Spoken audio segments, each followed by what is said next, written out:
En Afrique, plusieurs personnes sont touchées par la famine et pourtant, le continent dispose du potentiel agricole pour faire reculer la faim. Pour y arriver, le Centre d'excellence régional contre la faim et la malnutrition en Afrique, CERFAM, qui a récemment ouvert son siège en Côte d'Ivoire, s'est mis à la tâche afin de favoriser le partage des bonnes pratiques dans la lutte contre la faim et la malnutrition entre les pays du continent.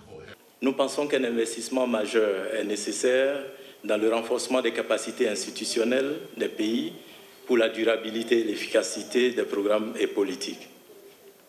La documentation et le partage des bonnes pratiques et des leçons apprises est déjà un début pour traiter les besoins.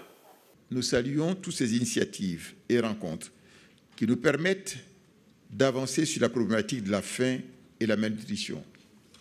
Il s'agit entre autres de l'agenda 2030, bien sûr, des objectifs de développement durable, ODD2, et en particulier l'ODD2, visant à éliminer la faim et la malnutrition sous toutes leurs formes.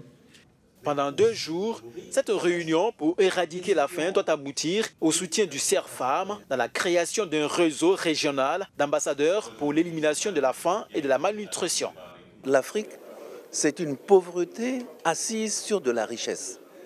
Par conséquent, à mon point de vue, on ne peut pas sortir de la faim si on n'a pas une éducation de savoir-faire. Et c'est pour ça qu'un centre comme celui-ci est utile, pour nous permettre de fédérer nos énergies, de créer des synergies, de pousser les pays qui sont moins performants à atteindre les autres, et surtout que l'Afrique ait un mouvement harmonieux.